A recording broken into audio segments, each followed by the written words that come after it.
All right, welcome to another Face the Facts Friday Vegan News Roundup. Except today it's Face the Facts Saturday Vegan News Roundup because I yesterday had to have a wisdom tooth ripped out of my face, ripped out of my at the back of my mouth. It was not pleasant, guys. I don't know if you've ever had a tooth pulled out. Let me know in the comments.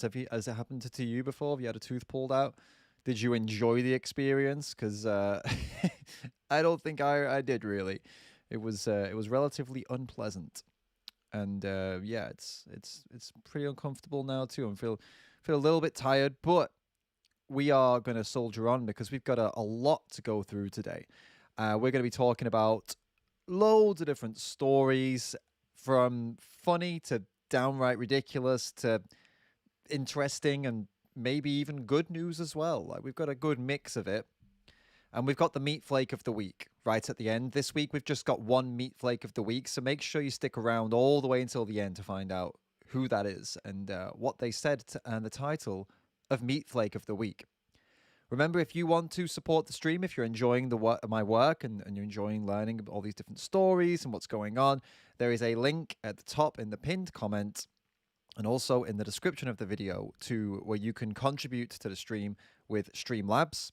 And every single contribution you make, every comment you make, I will acknowledge it live. I'll talk about it. I'll bring it into the stream, and we'll all talk about whatever you wanted to talk about. Read your comment out loud, whatever you write there. I'll read it out as long as it's not offensive or weird or something like that.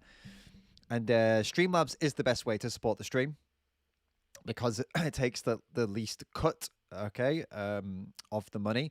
And also the YouTube super chat is an option if that's easier for you.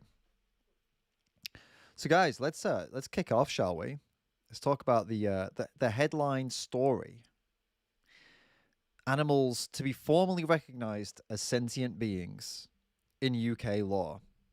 Seems kind of ridiculous, doesn't it? That's something that's happening now. Like I thought, I mean, maybe I'm just kind of like I was hopelessly optimistic, but I thought this was already a given. I didn't know this had not already been accepted into UK law, but yeah, it's really going ahead now, and it's being recognized. Animals are being formally recognized as sentient beings in UK law. They're going to put these new government measures in, and they're going to be they're stopping most live exports, which is incredible, and also banning trophy hunting imports, which is these are big steps. I'll just read out all of the steps they're going to be taking. All right, it's all here, but I'll read out the main bits. So, the reforms will be introduced through a series of bills, including an animal sentience bill, and will cover farm animals and pets in the UK, includes protections for animals abroad through bans on ivory and shark fins, and a potential ban on foie gras, which is again all good news. And there was also a list. Give me a second. There was an actual list of what they were going to be doing. Here it is. Our action plan for animal welfare will deliver on our manifesto commitment to ban the export of live animal exports for slaughter and fattening, prohibit keeping primates as pets, and bring in new laws to tackle puppy smuggling. As an independent nation, we are now able to go further than ever to build on our excellent track record. So it looks good, right? It looks good. It's definitely progress.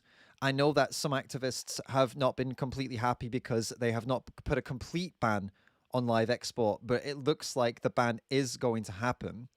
It's just it's not happening right now. They're covering as well. Illegal hair coursing will be the subject of a new crackdown. The use of glue traps will be restricted. So that's good news. And they were talking about, this is the bit that was a bit of a disappointment, but the use of cages for poultry and farrowing crates for pigs will not be subject to an outright ban, but they're going to be examined, and the farmers will be given incentives to improve animal health and welfare through the future farm subsidy regime.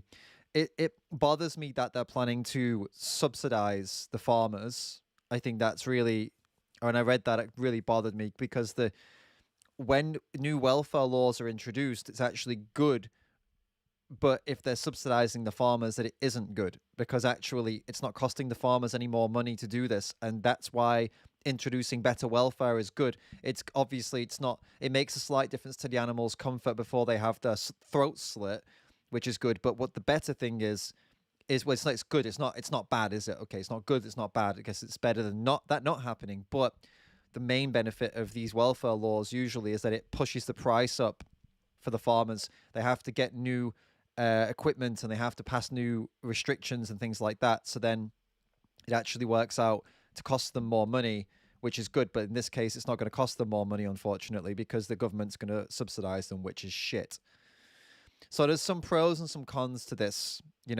I think it's personally, I think it's definitely a big step, clearly, and it's been in all the newspapers. It's been all over. People have been talking about it, and the fact that UK law considers them sentient is good, right? That in itself is good. Now, all we've got to hope is that it goes further than this, and that the it keeps moving forward. Basically, that there's some of the things they said, like you can see here. One of the policy manager for Compassion in World Farming, who are not a vegan or animal rights necessarily group. They just want compassion in farming. They don't want to stop farming, but they are saying that they want the government to go further, stop the import and sale of foie gras, ban the use of cages for the pigs and the laying hens that are still kept in cages. So they do want to keep pushing further, and of course, as we all want that. But ultimately, yeah, it's a good thing, but it comes with caveats, doesn't it? All right, is what I'm trying to say. Is that, yeah, it's good news. It's good as being animals being recognized as being sentient by the UK and the law. It's a step in the right direction, but it's not. I'm not. We're not screaming from the rooftops with this one. I don't think, really. Now, speaking of animal sentience, that leads me into the next story, because it's great that the UK is now formally in law put that animals are sentient into the law formally. But over in India, there is a moving on to a kind of more funny topic. There is a former politician in India who seems to be calling for the, let's say, I can't say the name of this specific virus, but it's a virus that you all know of. Okay, so I'm not going to say it out loud because I don't know what YouTube's being funny with it, but he's calling for the virus to be treated as, I guess, as a sentient being as well. This might sound a bit weird to you. What are you talking about, David? Look, let me show you this. Coronavirus is... Oh, fuck, I said it. The virus has a right to live like the rest of us. Former Uttarakhand CM is saying, this is a former politician in a state in India. This guy made a video statement saying that... let me read this out. I know there's a weird segue to go from animal sentience to virus sentience, but look, I just had to talk to you about this, all right? He says, if we talk from a philosophical angle, the virus is also a living organism like us. We, human being, consider ourselves most intelligent, but that organism also wants to live, and it also deserves to live. We are out to eliminate the virus, so it is constantly mutating to keep itself alive. Hence, we have to keep our distance from it. It is also moving, we are also moving, but we have to move faster than it so it gets left behind. This is not a joke, this is real. He legitimately said this. This actually happened. And as you're asking, is this guy vegan? I don't believe this guy is vegan. It's just oh my goodness. And the reason I brought it up here is one, it's fucking funny, and two, it's something you should send to all of the Plant Lives Matter activists. Like, whenever you see someone being all like, oh, but plants are alive, just say, hey, look, are you also going to defend the viruses here? Look, you should connect with this guy, plants, viruses, you guys should stand together and, plants and virus lives matter. Let's do this. Fuck me. Oh my goodness. So that really cracked me up, that one. I couldn't believe it. I thought it was like a troll. I thought it wasn't real. Like, oh, it's a fake story, and no, it's legit. It's a legit story. Well, fucking embarrassment that is. Staying with India, though, some better news to come out of India. Peter India actually got out on the streets with a very famous, I believe she's vegan or at least plant-based, Sunny Leone, and they were giving 10,000 vegan meals to Delhi migrant workers, which is just incredible. And for some of you, guys that maybe aren't aware of what a migrant worker is, or aren't aware of the situation in India and in Delhi. So India right now is going through an absolute disaster, like a national disaster with the Durdada virus, and there's been mutations of it, and it's killing loads of people, and the healthcare is like falling apart, and it's horrible. And these migrant workers who PETA India have been helping, they have been the most hard hit by it. So a migrant worker is someone that normally would live outside of the cities, right? A migrant worker, they would live like in a maybe a village, or just like a small town that's not in a major city, and they travel into the cities for work, and often the work is very low payment, and it's a shit job, and they do it because they've no other way of earning income. And then when this whole Durdada virus hits and gets crazy, they end up getting stuck in the cities because they can't afford to go home to the village, right? Or there's no work anymore because everything's shut down. So they're stuck in this kind of middle ground. Some of them struggling to even get food. So PETA India will go out and have gone out and given these people vegan meals. I think that's amazing. I'm really behind these actions where groups, vegan groups, animal rights groups go out and take out vegan food to people in need. I feel like it's achieves so many things in one move. You show people, hey, look, vegan food, plant-based food, you get all your nutrition, you'll feel good, it tastes good. You know, you can get everything you need from it, and it's cheap. So you're teaching people how to eat plant-based, which is great. And you're also helping people who need food. I mean, it's a win-win. And I every time I see this, I have to, anything like this, I always cover it, because I just think it's so important to cover and to talk about this, and to, really show this. Yeah, and show this is great work by PETA India. They, like I said, they gave out 10,000 vegan meals. They were showing how, 1 cup of boiled lentils is 17.9 grams of protein. A chicken egg only has 6 grams. They're teaching people this as well. I think it's brilliant. Yeah, I think it's absolutely brilliant that they do this. But unfortunately, it's not all good from PETA India. All right, I had to share another story that I came across at the same time, around about the same time as this one, and this is actually a criticism of PETA India from me. All right, so this is the story. PETA names rescue cow after Kim Kardashian to honor her no meat diet. So, all right, listen, I get it. Like, approach celebrities, talk about celebrities, people get interested, the post, whatever, the news story gets shared. I mean, look, this is the New York Post, right? So yeah, I get why PETA does it. It's a good thing to talk about these celebrities and, try and reach out to the celebrities. But here's where I have a problem. They named a cow after Kim Kardashian. They called the cow, here it is, Kim Kardashian. Kim Kardashian, right? Some of you might be like, oh, that's cute, it's like, yeah, all right, yeah, it's kind of cute, I guess. But there's a sinister side to this, because people already see animals as these things they can use, benefit from, toys sometimes, like pets, things they can take and just like get what they need from, and that's it, basically. They already don't see them as individuals that are as deserving of the same respect as any other individual. When you take an animal and name them after a celebrity, and like change the surname to Kardashian, it just further makes them it just keeps on giving this idea they're a novelty, right? When I first read that, I was like, okay, that's just, you're calling the cow for like a novelty. Like, why not name the cow Kim? Kim is fine. Like, we named the cow Kim after Kim Kardashian because we wanted to do this big. It's like, all right, I get that. But to call the cow Kim Kardashian, like, it's just stupid. It just makes a mockery of the cow. Makes them look like this stupid novelty thing that, oh yeah, we're gonna make it. Just call the cow Kim. I don't see a problem with naming the cow after Kim Kardashian, right? I get it. It's a publicity stunt. The cow doesn't give a shit. No one gives a shit. Call the cow Kim. No worries. But Kardashian, come on. It's just, yeah, it's a joke, guys. It's a bit of a joke. You would never call a human child anything like that, right? You would say, okay, I named my kid Kim after Kim Kardashian, but you would never call the cow. Do you get my thing? Get my point here? I'm making myself well understood here. I think you're getting me. So yeah, I'm not happy about that, PETA India. But at the end of the day, PETA does a lot, and They do a lot of good, and they do a lot of stuff that people find questionable. But they can't get it right all the time, I suppose. It's going to be, sometimes it's going to be off.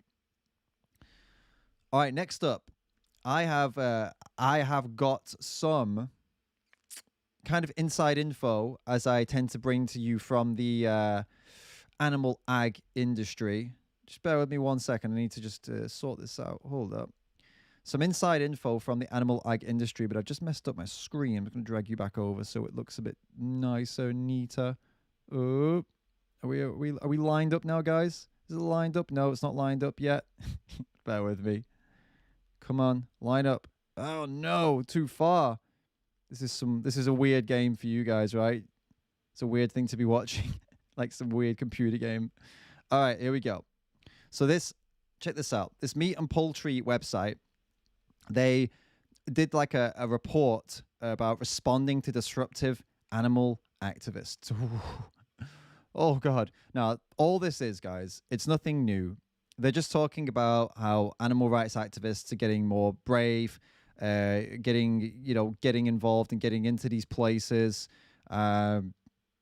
organizing by social media, breaking the law, and it's whatever. They're just talking about what to do about it. They're saying you got to just have somebody on site, that good fencing and signage and making sure they know they're trespassing, things like that. Nothing new. Now, the reason I am showing you this is not actually because of the article itself. The article itself is just kind of boring. It's just like, make sure you lock up the doors and you tell them they're not welcome and all that stuff, like call the police, blah, blah, blah. The interesting part is this. Whilst reading this article, looking for something interesting, I found something. The person who was giving this speech to farmers about animal activists said this: the most common type of illegal action protesters engaged in was trespassing, followed by animal liberation and vandalism. At first glance, you might be thinking, oh, what? Okay, why is that interesting? Think about this again. Look at the wording he uses. Trespassing followed by animal liberation and vandalism. That is someone who is working with farmers to try to help farmers stop activists. And he referred to activists taking animals out of the farms as liberation. Answer me this question. Can you liberate someone who is in a good position? Right? Is that possible? If someone's having a really good life, well taken care of, can you liberate them? No, you wouldn't be liberating them. You would be moving them to somewhere else, but you wouldn't be liberating them. You can only liberate someone from a bad situation, right? Or am I wrong here? So this person, it could be a Freudian slip where they have just kind of messed up, because by them calling it animal liberation, they've just exposed themselves as to, yes, we are harming these animals, because the activists are trying to liberate the animals from us, because we are their oppressors, we are their demons, we are their hell, and these activists are trying to liberate them. How interesting is that? They could have said the activists are trying to steal our animals, they're trying to, they're thieves, they're trying to take them from us, but they said liberate. How crazy is that, huh? Maybe this person giving this talk or whatever, maybe deep down, they know, and then that's why he had this, I think it's a guy, he had this Freudian slip. He slipped up, he said the right thing by accident. And they published it. I can't believe they published it, to be honest with you. This is like a meat and poultry website, meatandpoultry.com or whatever it is. Yeah, meatpoultry.com. Can you believe they published that? Talk about shooting yourself in the foot, but fuck yeah, that's it's incredible that they slipped that one in there. Didn't realize what it means, you know. Didn't realize the conclusion that can be taken from that sentence. Interesting one. On to a more shitty story, guys. A shitty story. Let's just jump straight into this. Vegan couple banned from owning pets after feeding their severely malnourished puppies a meat-free diet.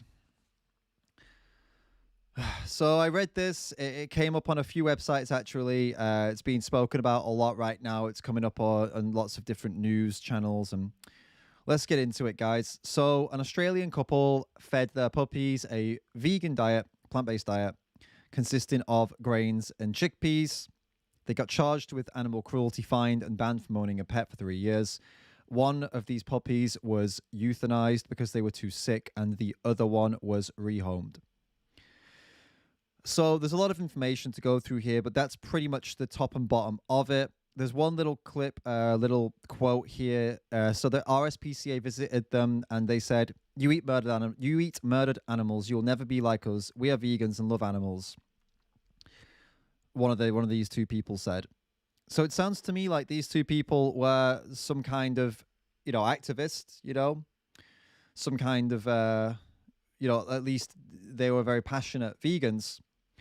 But more importantly than them being passionate vegans or than them being activists is that they were incompetent fuckwits. Completely incompetent, neglectful, vegan fuckwits is what they were.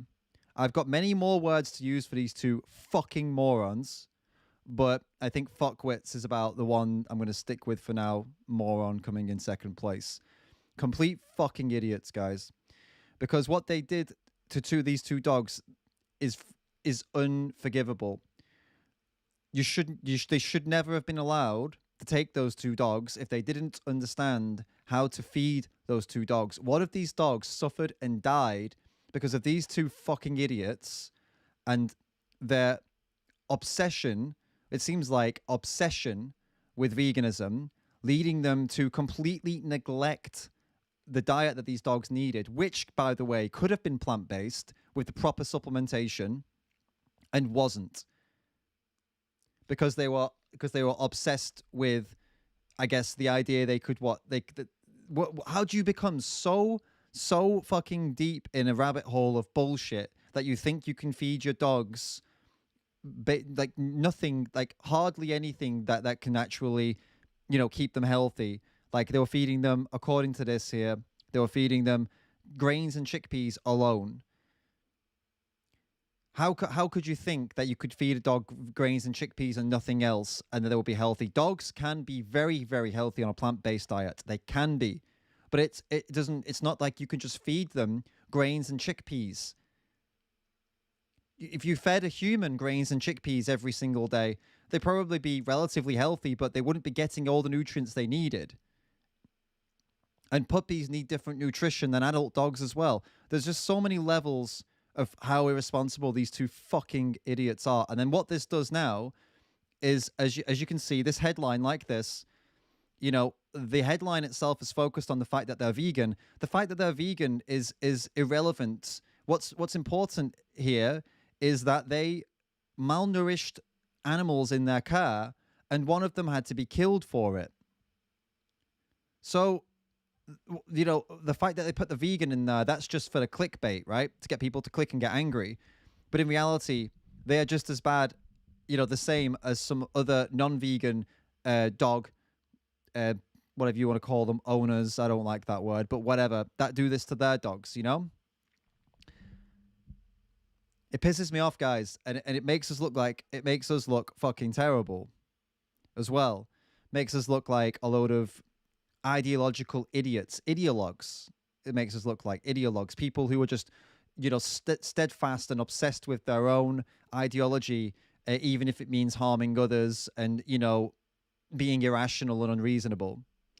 Mark, by the way, thank you for your super chat. I saw it. I really appreciate that. Thank you so much. And if you put a message in there too, I'll read the message out, dude. But yeah. And how do we deal with this, How do we deal with this shit? I guess kind of what I've just done now is kind of dealing with it. Fuck, I'm boiling. I'm going to take this off. Sorry, guys. I'm too hot in here. Burning up. I'm still a little bit sick. I think that might be something to do with why I'm burning up. It's been like a triple whammy, tooth being ripped out, feeling a little bit like, ooh, after that, now, a little bit hot, burning up a little bit. All right. But yeah, guys, yeah, I think dealing with it the way I've just dealt with it now is like important for us just to, completely condemn these idiots who do this. And there are many out there, like guys, there are many vegans out there who do stupid shit like this, and they're the ones that are really gonna hold back rational people from listening, and holding they make it difficult for people who are rational, like vegans who are rational, to get anyone to fucking listen to them. And the media doesn't like rational vegans. The media likes vegans like this. Obviously, they love, dragging this through the mud and making it a vegan thing, don't they? All right, so I just saw a comment earlier about Eid. Someone's asking me about Eid. Guys, the main Eid festival is not tomorrow. It's in like July, and I already have a live stream lined up to talk about that with Muslim vegans. So the person who keeps talking about Eid, it's already going to be dealt with, but I'm not going to talk about it now because it's not the main festival isn't now. We're going to be talking about it next month. All right, so that's why I'm not covering it right now. So yeah, that puppy story really pissed me off, guys. And that someone's asking me what about their side of the story. One of these puppies had to be euthanized. Is that I don't know what else to tell you here. Like the RSPCA had to break into their house and take the puppies away. This is the insider.com is not necessarily. I mean, I've this website that I'm using, Insider. I've used it quite a lot. They don't tend to be it's not like a shitty like Daily Mail or something like that. I mean, I think these guys seem to be relatively factual most of the time, unless I've missed something. I think most of the time I read these guys' stuff and it's factual. I mean, all the facts are here. I don't know what the other side of the story could possibly be. You know? But yeah, it looks like some of this did come from Mail Online. I don't know if is that Daily Mail? It is the Daily Mail. Yeah, so yeah, you're right. Maybe there's another side of the story, but I can't imagine what that other side could possibly be. I mean, the RSPCA broke into their home, with the police, I believe, and took the puppies away. And from the photo, they're clearly emaciated as well. So,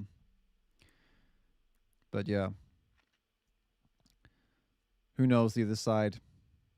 I'd love to hear it. Yeah, if anyone can find out the other side, if those people are out there and they're talking about it, I'd love to hear it. But I looked for both of these people on Facebook.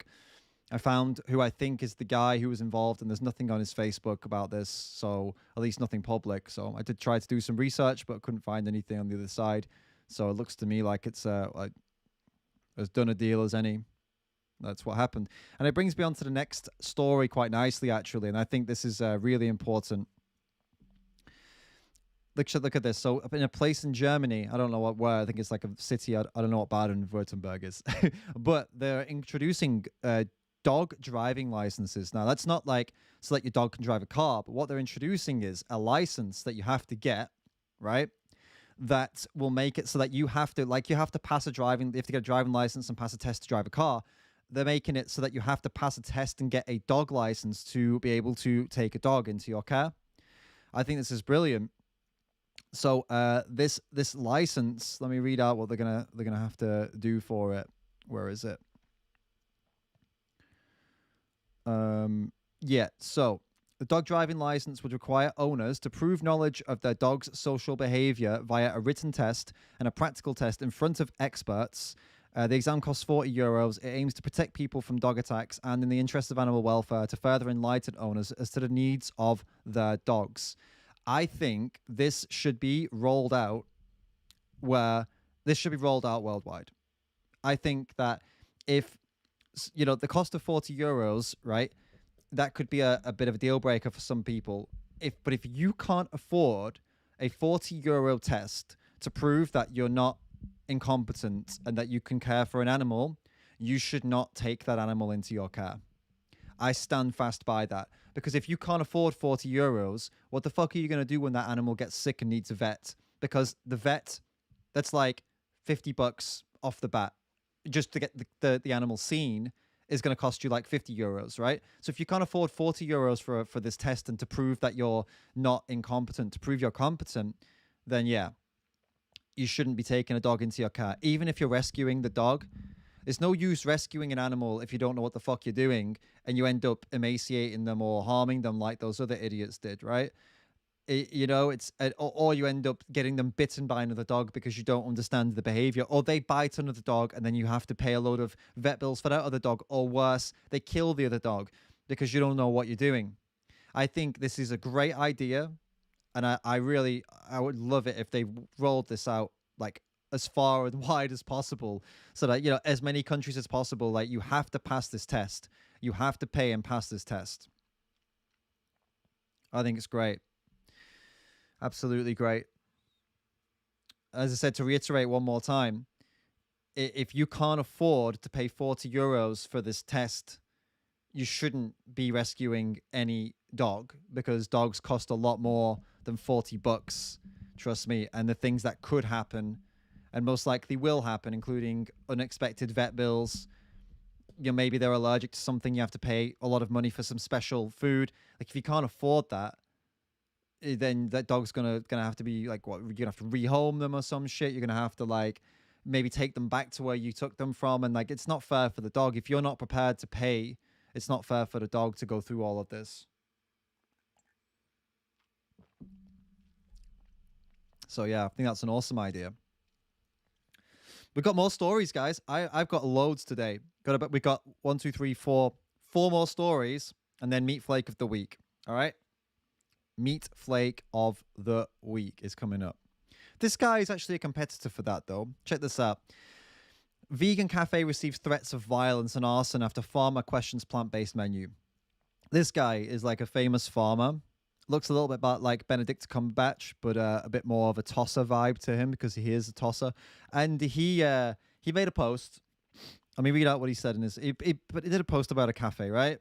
And he wrote, "Is this cafe just using plant-based fluids and not using natural local milk? Am I wrong? Can anyone help? Plant-based fluids and not using natural local milk." That's an interesting choice of language, huh? Why not stay with the fluid language? Plant-based fluids is what he should have written, and what he would have written if he wasn't a meat flake trying to twist the narrative to fit his, to fit better his agenda. Is this cafe just using plant-based fluids and not using cow's breast milk baby growth fluid? That's what he really should have said, right? If he was going to stay with his own language. Am I wrong? Can anyone help? Excuse me. Fucking ridiculous. Anyway, he did that with a post with some photo of the cafe, and this cafe got a shit ton of abuse. They got death threats and arson threats and stuff like that. And they're a vegan cafe, by the way, just to clarify, or a plant-based cafe. And they got death threats and stuff, and they're complaining about it. And this is an article by Totally Vegan Buzz. Okay, so yeah, that's pretty shit. But check this out. Metro. Farmer's family gets death threats after he asked vegan cafe to serve real milk. What's that? The vegans are threatening his life as well. So it's, look at this. You animal killing scumbag, monsters, murder, killer, pandemic starter, future serial killers love to play you the victim, but the only victim are the innocent animals you kill and rape. I'll take out your whole bloodline if that means there won't be innocent animals dying. You rape and kill their family. They have feelings too. And yeah, he's had others messages like that. So long story short, guys, stop sending fucking death threats to people, you clowns. For fuck's sake. Like, the farmer's getting death threats. The vegan cafe's getting death threats. Stop being twats. Fuck me. Like, what is this? What we've come to? It's just, he makes a shitty fucking comment and a post, right? Easy to take the piss out of him, like I just did. He called it plant-based fluids, but he called it, good natural cow's milk. What a fucking joke. It is easy to take him on in head-to-head, right? And just rip him to pieces. He's a meat flake fucking farmer. And all of his posts are meat flakery, by the way. This guy, his name's, it's like a Gareth Wynne Jones, his name is. It's here, that. Go on his Facebook, Gareth Wynne Jones. He is the biggest little meat flake. I want to use the B word, guys, but the B word's not cool, is it? I'll say bish. B-I-S-H. That's a word I made up, right? But you know what I mean. He's a meat flake bish, is what he is, and he. It's go on his website, go on his page. You can see it, and it's not difficult to tear him a new asshole. It's not. He chats such shit. We don't need to be going on and fucking sending him death threats. Like, what are you gonna achieve? All you do is allow him to play the victim card, right? And the people that are making death threats on the cafe, it's like, oh my god, guys, all of you just fucking stop it. You know what I mean? Do you ever just look at this, look at these two stories, like, you know, the vegan page is like, oh, the cafe is getting death threats, and the Metro, which is notoriously anti-vegan, is like, the farmer's getting death threats. It's like, oh, shut the fuck up. Everyone just wants media, right? It's all media, just like, oh, we just want a story. Let's just fucking make a story out of this. It's like, fuck, like, is anyone trying to like meet in the middle and just be like, hey guys, look, let's all, yeah, we have very, very vastly different worldviews, and yes, we do think this guy's an animal abuser for sure. We do want to stop him, right? And he thinks that this cafe is stupid and shit, and he's got all this shit, yeah. But like, I'm sure we can like have a conversation and like, yeah, have an actual debate or an argumentation that doesn't end up digressing, or what the word you would call it, resorting to fucking death threats. Oh my god. You know what I mean? Death threats. Come on. I haven't got the energy for this shit today, guys. I don't know what I'm doing. There's too many stories. I'm mad now.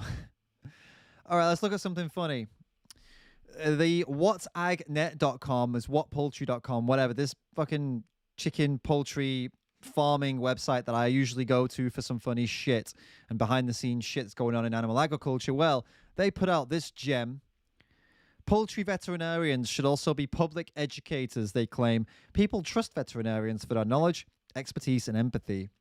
And they're saying that because the public trusts vets, and these vets, look at this, people really want to know what I do and what my farmers are doing and where their food comes from, he said. The desire is there to know. This is a vet, right? And they're talking about the vets that work with animal agriculture, like that work with like, chickens, and in this case, chickens and turkeys and ducks. And they're saying these vets should go out and they should, these vets should go out and they should talk to the public, right? They should, oh my God, burping like crazy. They should educate the public. That's what they're claiming. And they're saying, yeah, the public would like to know and they trust vets. Is basically that, they don't trust the farmers, obviously, because the farmers want to make profit, but maybe they'll trust the vets, right? Very interesting, huh? It could almost be the reason that they wanted the vets to go and educate people could almost be that because people do tend to trust vets, and vets, their entire salary in this case depends on them, the farms staying running. It's almost like they're going to use that status that vets have in society to benefit their farms. Like, do you think that's what they're doing? Do you think that could possibly be it? And these vets, they are in the very loosest definition of what a fucking vet is supposed to be. Like, yes, technically they are vets, but they are vets in the same way a mechanic fixes cars. Like the mechanic would want to fix a car and get it to the point where it works efficiently. They're not trying to make the car beautiful and clean and smooth and like amazing and perfect. The general mechanic just is like, yeah, I'll get it running and I'll make sure it doesn't use too much fuel, right? So it can get you from A to B in the most efficient way possible, basically, right? That's what you want your mechanic to do, isn't it? You don't want to pay a shitload more money for a mechanic to clean your fucking engine on the outside and make it look pretty. No, you just want them to fix the inside so it runs efficiently and doesn't cost you too much money, right? It benefits you. That is what these fuckers do. All they're doing is keeping those animals healthy enough so that they make good profit, but not so healthy that it would cost more money to keep them that healthy. Like, their happiness and their comfort is not something that they are concerned with. They are vets in the same way those mechanics are mechanics to cars. So these cold, heartless fucks, the farmers want them to be out educating the public, right? Can you imagine spending all of your time as a vet, as like a, animal agriculture vet, going to farms and checking the animals are just healthy enough so that they can go to a slaughterhouse? I'm sorry, but like, you have to be one heartless, cold motherfucker to go and do that job, especially as you've spent all those years learning about animals, learning. I assume you learned about their behaviors, their characteristics, that when they look happy, when they look sad, and you go into these fucking factory farms, and these not even only factory farms. You go into slaughterhouses. Every slaughterhouse has vets in there on call, right? So they go in and they watch these animals screaming and crying and like look how uncomfortable they are. They know what the signs are, and they just what? They just take the paycheck and go home. How heartless do you have to be? There's some of the, people hate on farmers, right? But a lot of farmers, they don't actually see the distress. They don't actually see all of the horrors, right? A lot of farmers, you can kind of, they're ignorant to it. They don't go to the slaughterhouse. So yeah, it's shitty. They're still shitty, but evil. Evil is probably not the right word to be going talking about here. But like, could you say they're cold-hearted farmers? Yes, some of them, yeah, but some of them, no. Some of them genuinely get upset by what the end, that what happens. That's why they don't go and see it. It makes them hypocrites, but it doesn't make them completely cold-hearted pieces of shit. The vets, these vets that go to slaughterhouses, these vets that know intricately what is when an animal is happy, sad, and when they're distressed, and they see it all, and they take that paycheck and tick the boxes and make sure they're healthy enough to be killed. Yeah, that's about one of the most cold, heartless jobs. You would have to be some serious, morally negligent person to do that job. This is disgusting. It's absolutely sick. It's like, can you imagine being a doctor, a child doctor? Because look, animals are at that same cognition level as human children, or lower, most of the time lower. It's like being a child doctor. Is it pediatrician or is that feet? I always forget which one's which. But it's like being a child doctor, and for an industry that is like a child labor, like child slave labor, and you're like a doctor for those children, and they're upset, they're unhappy, they're going through hell, but you're just like, well, they're healthy enough to keep doing the work. You have to be a fucking scumbag to be in that position with what to make a comparison, Sick fucks, guys. And we'll finish now on two funny stories. We've got one story, funny story, and we've got the meat flake of the week, guys. We're going to finish on a high. You ready for the meat flake of the week? If you're ready for the meat flake of the week, put in the comment saying meat flake now. Not meat flake now. Put a comment saying meat flake now. Meat flake, if you're ready for the meat flake of the week. But before we get to the meat flake of the week, here's a story that absolutely didn't happen. Cat fight. My vegan girlfriend is forcing me to choose between her and my cat because eating mice is against her values. It's probably a lie, by the way. This is something that came up in Reddit, but it's like something that didn't happen. Let's be honest, all right? Apparently, though, this guy wrote, his girlfriend is an outspoken vegan and made it clear at the start of the relationship that it was important to her that any potential boyfriend had similar cruelty-free values. The dude started eating a plant-based diet. Good for him. Good for her. That's good. And it's all good until she started having problems with his cat, which apparently the cat is called Mittens. You see what I'm talking about? This is bullshit. No one calls the cat Mittens. And she dropped the bombshell that she didn't see a future with him if Mittens was involved. Apparently, she said that owning a cat is unconscionable for vegans because they hunt mice and eat meat. And the very act of owning a pet is a violation of vegan principles. And it goes on, and it's just a lot of bullshit, but it's doing the rounds. It's going around. People, yet another story making vegans look stupid when in reality, this person, if she really exists and she really said this, doesn't have a fucking clue what she's talking about, to be honest with you. But the reality is that she probably didn't say this, but I'll deal with it anyway. I'll deal with this anyway. Before I do, wait, we got a donation. Thank you so much. Someone has donated, guys. Thank you for the message. I'll keep up the great work. Thank you. I really appreciate the feedback. So let's deal with this weird vegan cat mice thing.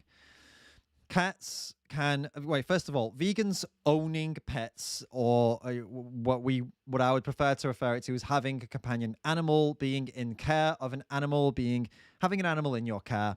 Of course, it is compatible with vegan ethics because if you rescued an animal or if you bought an animal before you were vegan, you now have a responsibility of care for that animal. And the ones that are in the rescue centers, you can also give them an amazing life, right? Rescuing them, bringing them into your home, you take them into your care. There is nothing wrong with that. Cats, I do not believe personally, you can argue with me about this if you'd like, but I do not believe cats should be outside. They are not part of the system.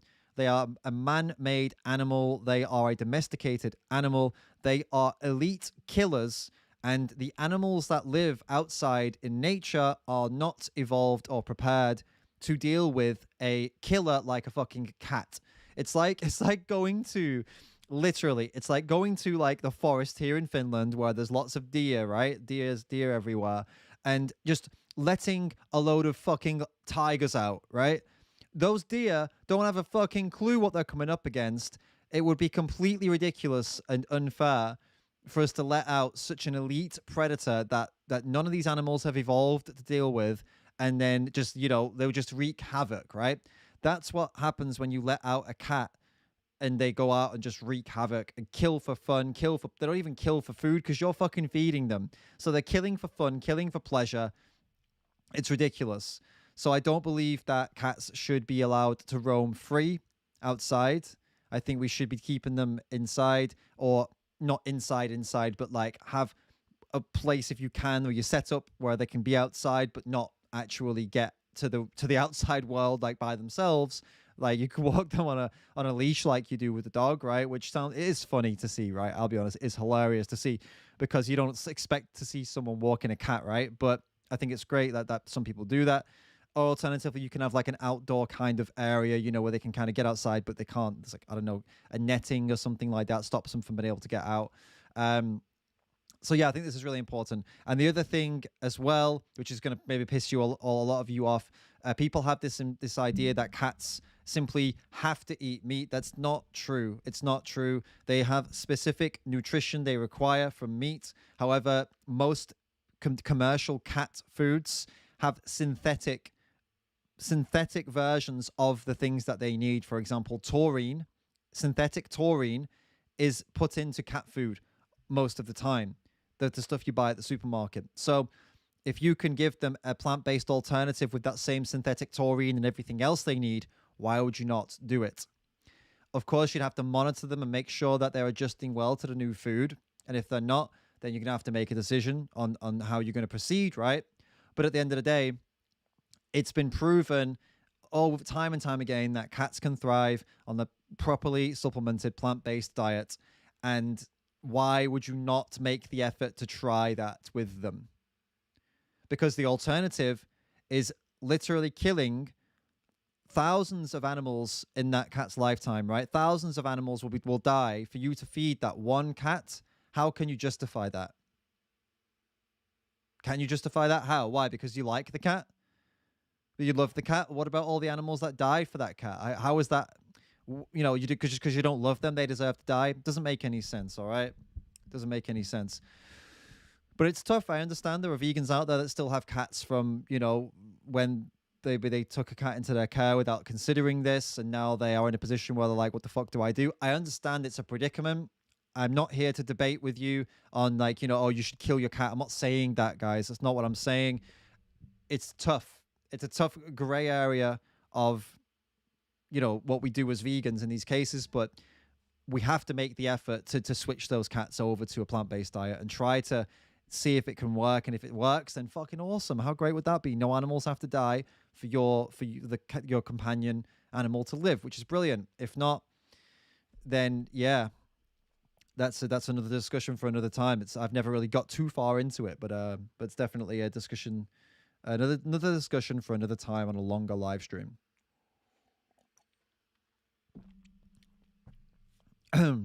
Also, yeah, one more thing with the cats. If you are going to let the cat out and allow them to wreak havoc on the world, little tip for you. On their collar, which I assume they have a collar, put a bell on their collar. A loud bell that rings when they run around and stuff. That will make it extremely difficult for those little fuckers to hunt. And all the animals will hear them coming. So that's what I did. Well, my mum did when we were very young, and we had a cat. We had outdoor cats. They both had these bells on that yeah, made it practically impossible. They still managed it from time to time, but it made it a lot more difficult because they can't stalk, right? With the bells on the neck. It's kind of mean, but it's definitely not as mean as what they're about to do to some unsuspecting bird, right? So I think it works. It works. It's a good job. It doesn't hurt them at all, you know. Obviously not. Guys, all right, we're gonna do it now. You ready for the meat flake of the week? It's here. It's time. It's a comment from YouTube. Do you remember I forgot how to speak. Do you remember my video about Billie Eilish? Remember that video? The initial one, the Pick Me Vegan video, the first one I did about Billie Eilish. This is a comment from that, so let's take a look. You're an idiot. You completely disregard the fact that people need diets specific to their genetics. Veganism working for one person doesn't mean it's a healthy option for everyone. Guys, there you have it. You guys need to go and get tested, all right? Because you need to figure out what your genetic diet is. We all have an individual genetic diet. That, you know, when we're born, when the doctor, you get your birth certificate. On that certificate, you have your genetics, right? And it'll tell you which category of genetics you're in. And based on that, you need to make a decision on which diet you need to eat, right? Because look, guys, you may have heard that every single person has the same digestive system and the same, you know, we're all humans at the end of the day, right? Well, some of us are better at digesting things than others, and, you know, stuff like that, whatever. But ultimately, you may have heard that we're all the same. But look, guys, debunked. This person just debunked, completely debunked it. Actually, we are all completely different. We're all human, and we all have, like, it looks like it's the same, but based on our genetics, yeah, it's not the same. It's all based on genetics, guys. So yeah. I don't know what to say. Veganism debunked. Not everybody. We can't all eat plant-based because genetics, guys. Please, guys, anybody who's not catching this, this is sarcasm. All right? I just want to make it fucking clear. This is sarcasm. All right?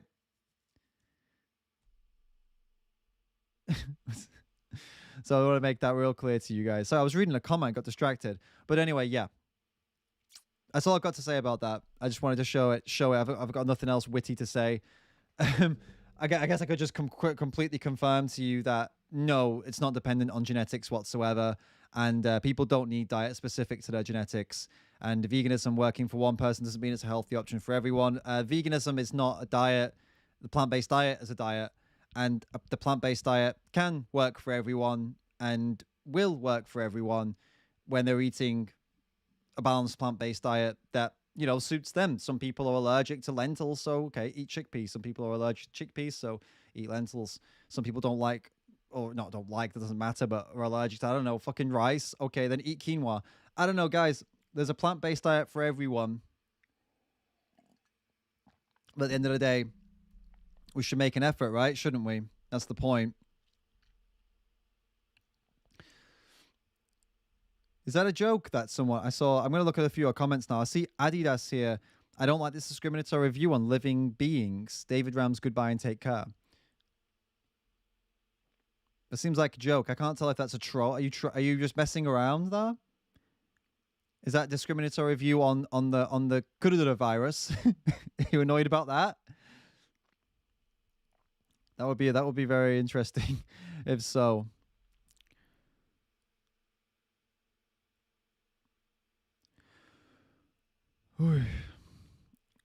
That's all I've got for you today, guys. I'm still burning up, by the way. I don't know why. I'm like sweating. But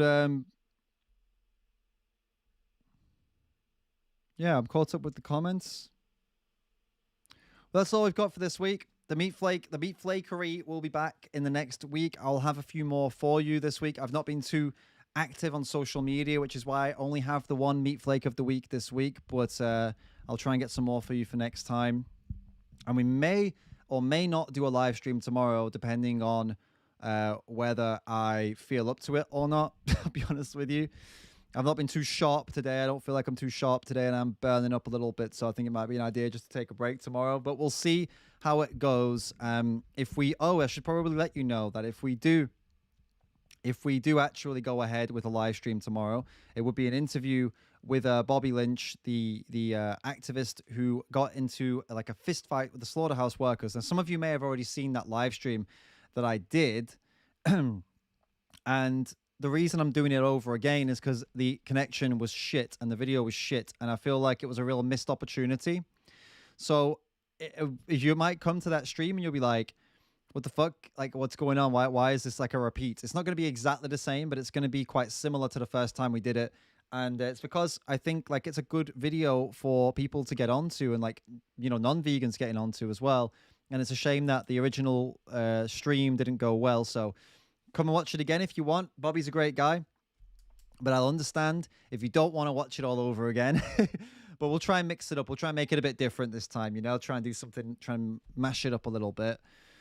Make it more interesting for those of you who saw the first live stream. Guys, remember, if you are enjoying these streams, help me do more of them, support what I'm doing, support the work. You can do so by joining the Patreon team. You can be a Patreon team member, which will get you access to exclusive content. Like Annie just posted an exclusive post today, which was me outside doing some barbecuing, vegan barbecuing, being a real, you know, manly man. So we got some cool stuff like that on there, and some cool videos that you would only get on the Patreon if you're in the Patreon team, access to exclusive videos and cool stuff like that. So definitely check it out. You can join for like $1 a month, and it's like, you know, if you need to cancel, you cancel at any point. It's all good, but every dollar that you put into that helps me to continue moving forward and continue making more content, and, you know, growing this channel and making this like a real job, you know, which it is for me. It is a real job for me right now. But it needs to be. Thank you so much, Artemis. Really appreciate it. Thank you so much for your support. But yeah, this is a real job for me right now. I want to keep doing this full time, but I can only do that with your support. I can only do that. I can only make this channel grow and get things going with your support. So consider joining the Patreon team, becoming a patron, getting access to all that good exclusive stuff. And if you like the t-shirt, so if you're saying you like the t-shirt, get on the website, pick one up, join the Anti-Meat Flake Social Club. It's davidrams.com, and you'll be able to see this t-shirt and some other cool t-shirts on there. If you don't fancy the anti-meat flake thing, that's all right. There's other ones on there as well, like vegan for the animals, all that good stuff. We got some really nice designs, powerful messages. So get on the website, davidrams.com, and see if something sounds good to you. Thanks everybody for tuning in, and maybe see you tomorrow, maybe not. We'll see how it goes. But either way, keep calling out those meat flakes. Keep calling out that bullshit. I'll see you all very soon.